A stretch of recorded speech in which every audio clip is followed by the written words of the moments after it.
The Wagners, played by Mark Wahlberg and Rose Byrne, are interested in becoming foster parents. And usually, you think one child. Well, they take on siblings, and their family of possibly 3 becomes a family of 5 quite quickly. Quite quickly.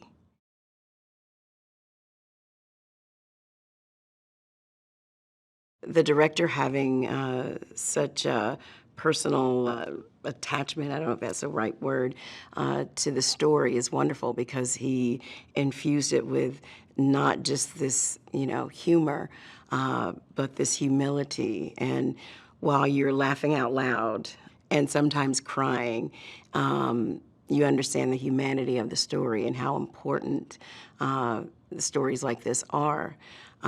So I think it's an asset to have Sean on board as a writer-director.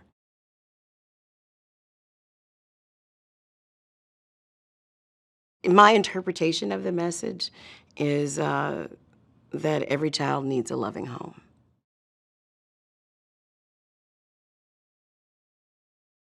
Life is not all a drama. It's not all a comedy. It's not all of anything. It's this plethora of everything, and that's what's so beautiful about this story because you run the gamut of emotions.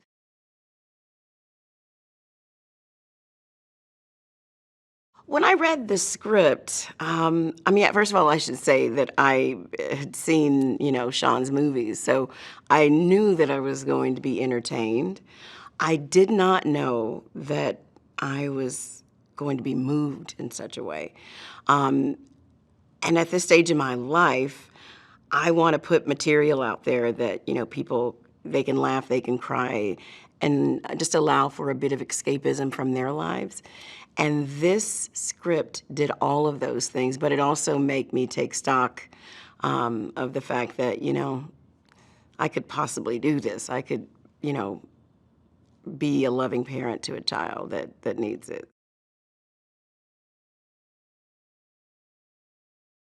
It really is affecting me that way, and, just hearing his story and how passionate he is and seeing his beautiful family, and it is so funny, all of the scenes that when they first come to the foster, orientation, foster care orientation, all of those scenes are so funny, but everybody comes out on the other side very changed, all of the, applicants. So, yeah, it's a beautiful, beautiful, funny, heartwarming story. You would have to be a robot not to feel something when you watch this film.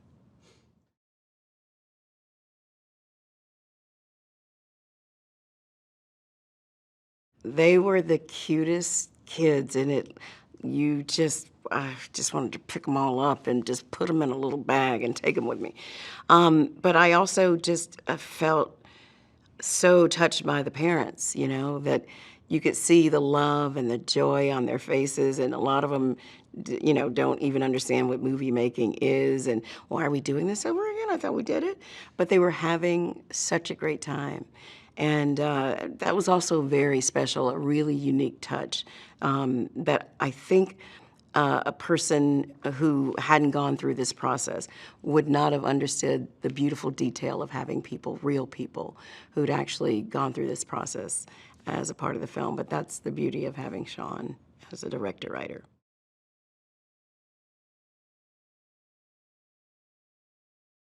Sharon. Sharon, played by Tig Notaro.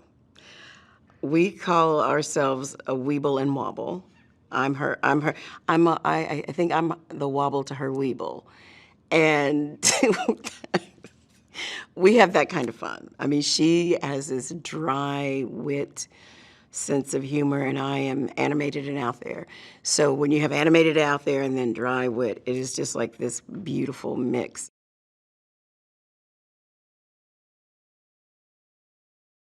Our dynamic off camera is pretty much, what you see on camera. We just develop this instant affection for each other. But I've been a fan of hers for a long time. So to finally be able to work with her, and we have mutual friends, it's so funny. And she brings so much to her role. And it's hard to elevate something that's already well written.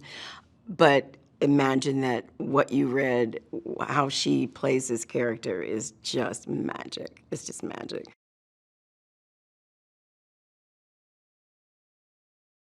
It's really hard to do scenes opposite her because you have to try to stay in the scene and not like break. I'm finding myself doing that a lot, especially watching Rose and Mark. It's just, you try to be a sphinx. I'm a sphinx. I'm in the scene. I can't laugh, and I break when the camera's on them, and that's so terrible of me. It's so unprofessional. But yes, I do. I break.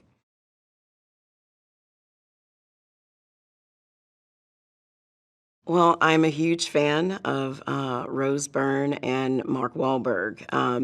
And I tell you, my first day on set with them, just watching the two of them banter back and forth, and it is just like every couple that you see, and the things coming out of their mouths was amazing. I'm just in heaven being a part of these things, but they're amazing. They're amazing actors, and they have the gift of comedic timing.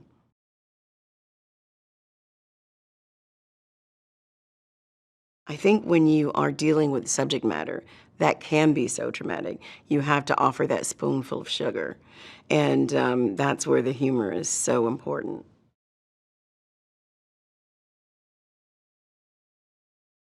Well, you have to inject the humor, but at the end of the day, they are playing a couple who want to start a family.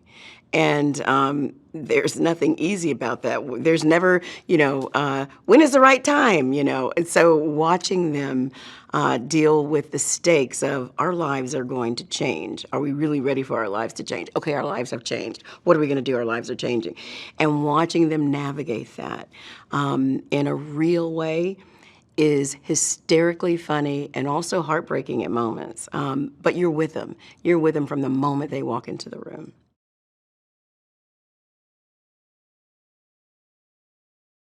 I mean, it's hard not to love them as a couple.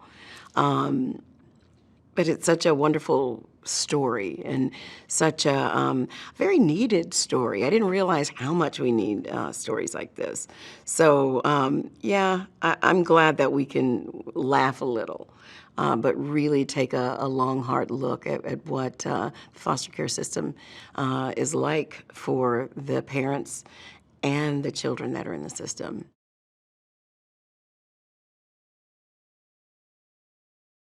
They are all just adorable and so good. I mean, the scene where they are, well, I don't know if I can give that away. Christmas morning, they want to play with the box.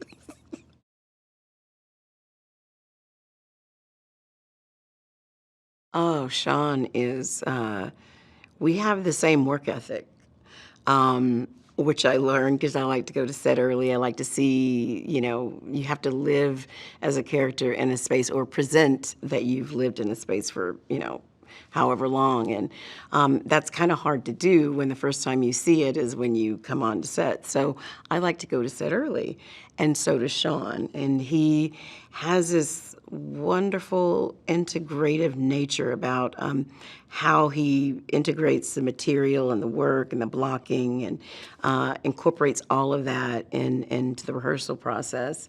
And he just, man, he's so thoughtful. He knows this script inside out. So if you have any question or anything, he can answer it in such a beautiful way. But it also feels like he really likes to collaborate in a way that I haven't ever experienced with a director. I mean, there's collaboration and then there's collaboration.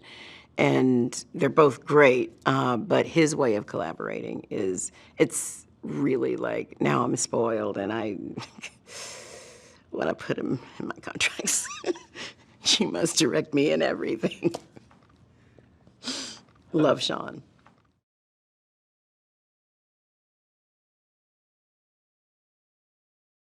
When it's not your truth or your reality, it's easy for it to be invisible. But when you're confronted by it and know the harsh realities, the thought that when a foster child becomes a teenager, the likelihood of them becoming adopted diminishes exponentially. And a lot of them, become homeless. And so when you think about it, it's like, that is terrifying. And all of the kids that are in the system, you would love to see them in loving and caring homes. There's so much stuff. I mean, I don't want to cry because I'm thinking about it. The things that I've learned. I can't remember her name, the Kinship Center founder, but she said a lot of children are in the foster care system because of the opioid crisis. And that's painful because when you think of siblings, and how people are terrified because they just want the one baby, and it's like the need is for children of all ages, all ethnicities, all shapes and sizes, all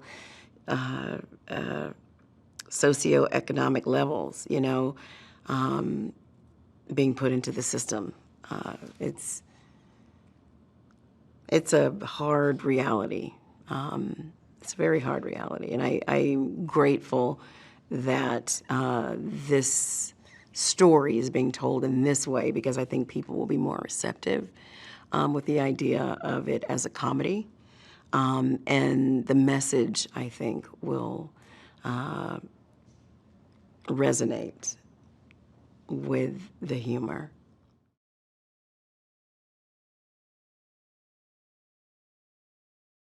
I've been in a couple of movies that have changed perceptions about certain things.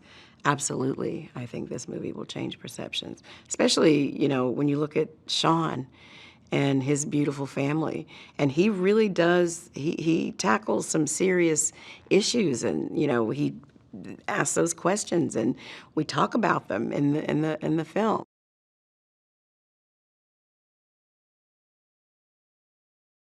I hope that audience will take away some beautiful children out of the foster care system and integrate them into their homes.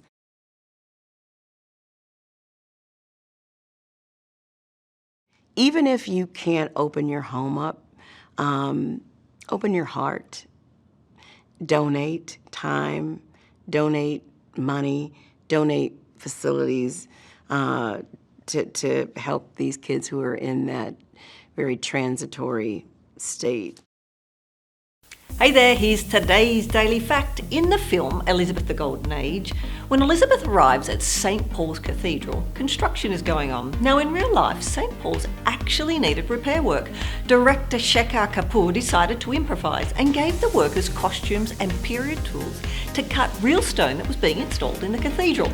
Now the workers in the scene are real life stonemasons and construction workers. Now click here below to subscribe for more great content.